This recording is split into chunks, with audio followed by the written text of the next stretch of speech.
खरं तर अनेक वेळा 18 जुलै ही तारीख आपल्या आयुष्यात येऊन गेली, पण आपण अनेकांनी या तारखेला कधी एवढं गांभीर्याने घेतलं नसेल. पण आजच्या या तारखेचं एक वेगळं महत्त्व आहे.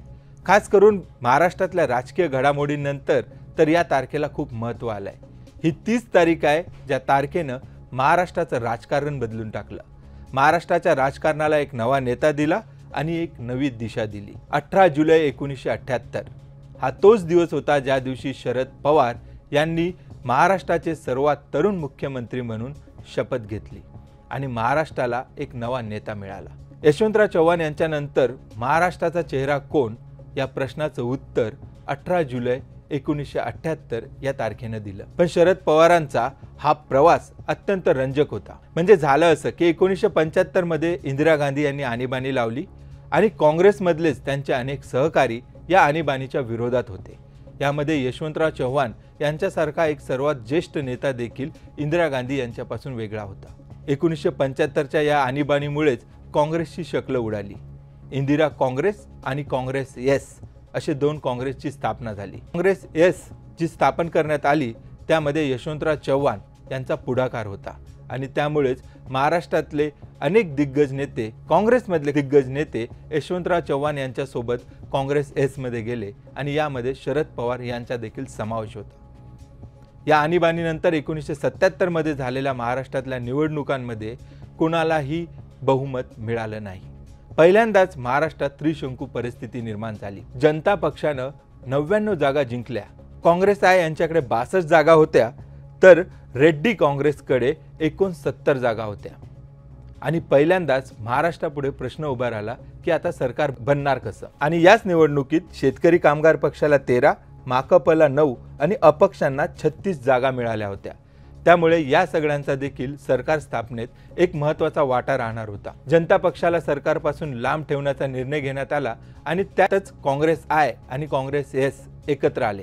वसंतदादा पाटील महाराष्ट्राचे मुख्यमंत्री झाले आणि नाशिकराव तिरपुडे हे उपमुख्यमंत्री झाले. नाशिकराव तिरपुडे हे इंदिरा गांधीचे कट्टर समर्थक होते. काँग्रेस एस या फुटीर गटाबद्दल त्यांच्या मनामध्ये कायम रोष असायचा आणि त्याचमुळे ते वसंतदादा पाटील असो की शरद पवार असो यांच्यावर बेछूट टीका देखील करायचे. याच दरम्यान शरद पवार यांनी सांगितल्यानुसार वसंतदादा पाटील यांनी दोन्ही काँग्रेस एकत्र येण्याचे प्रयत्न सुरू केले होते. ते इंदिरा गांधीच्या संपर्कात आले होते आणि काही करून ही काँग्रेस पुन्हा एकत्र करण्याचे प्रयत्न त्यांनी सुरू केले होते. यातच एक महत्त्वाची गोष्ट घडली. ज्येष्ठ पत्रकार आणि महाराष्ट्र टाइम्सचे संपादक गोविंदराव तळवळकर यांचा एक अग्रलेख गाजला.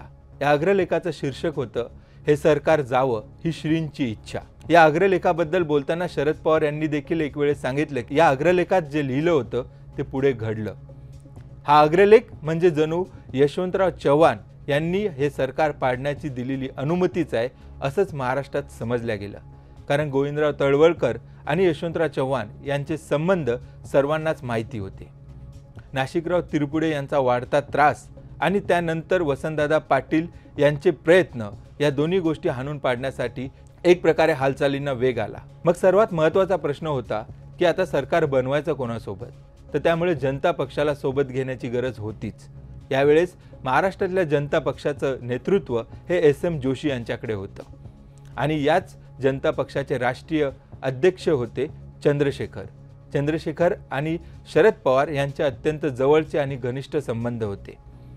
चंद्रशेखर यांनी या हालचालींना हिरवा कंदील दिल्यानंतर महाराष्ट्रात देखील हे सरकार पाडण्यासाठी आणि नवीन समीकरणं जुळवण्यासाठी हालचाली करायला सुरुवात झाली. हे सरकार बनवण्याच्या हालचाली शरद पवार यांच्या घरी सुरू होत्या. जवळपास सर्व तजवीज झालेली होती आणि त्यातच यशवंतराव चव्हाण यांचा निरोप आला की सध्या या घडामोडी थांबवा, जसं चाललंय तसं चालू द्या. यशवंतराव चव्हाण यांच्या या निरोपानंतर शरद पवार आणि त्यांच्या सहकाऱ्यांनी थांबण्याचा निर्णय घेतला. परंतु त्याच वेळेस तिथं उपस्थित असलेले ज्येष्ठ नेते किसनवीर यांनी मात्र त्याला विरोध केला. त्यांचे आणि यशवंतराव चव्हाण यांचे जवळचे संबंध होते. त्यांनी थेट यशवंतराव चव्हाण यांना फोन लावला आणि आता दोर कापले गेलेत त्यामुळे माघार नाही असं सांगत हे सरकार आता पडणार आणि नवीन सरकार बनणार अशी ठाम भूमिकाच त्यांनी घेतली. त्याच वेळेस महाराष्ट्रात पावसाळी अधिवेशन सुरू होतं. सकाळी शरद पवार वसंतदादांना भेटून देखील आले.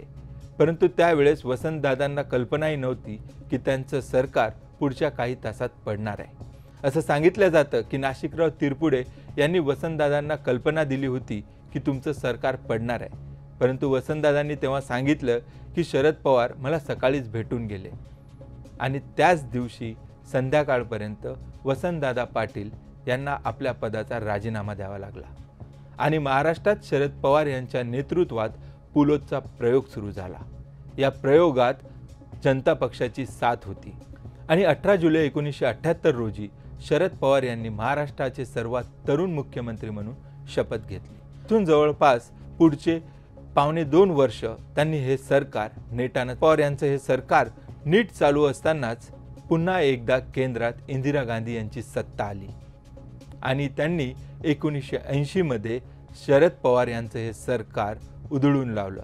महाराष्ट्रात राष्ट्रपती शासन लागू करण्यात आलं आणि त्यानंतर शरद पवार हे विरोधी बाकांवर बसले ते पुढचे 6 वर्ष. या घटनेनंतरच शरद पवार यांनी उचललेल्या प्रत्येक पावलाकडे साशंकतेने बघण्याची जणू एक रीतच पडली. शरद पवारांनी काहीही केलं तरी त्याचा उलटा अर्थ लोक लावू लागले आणि त्यानंतर शरद पवारांची फक्त राज्यातच नव्हे तर देशाच्या राजकारणात एक बेभरोशाचा नेता अशी इमेज तयार झाली. स्वतः शरद पवार यांनी दिलेल्या एका मुलाखतीत आपल्या इमेजबद्दल बोलताना एक किस्सा सांगितला. शरद पवार यांना अशाच प्रकारे देशाचा पंतप्रधान बनण्याची संधी आली होती. देवेगौडा यांच्या सरकारचा पाठिंबा काढल्यानंतर शरद पवार यांनी सरकारचं नेतृत्व करावं म्हणून काँग्रेसचे 60-65 खासदार त्यांच्याकडे आले होते. देवेगौडा यांचं सरकार पाडून पुन्हा तुमच्या नेतृत्वात सरकार स्थापन करा असा दबाव देखील त्यांच्यावर आणला होता. परंतु त्यांनी 1978च्या या घटनेचा उल्लेख करत यापुढे मला असा कुठलाही आरोप माझ्यावर झालेला मला नकोय आणि म्हणून त्यांनी ती संधी सोडून दिली.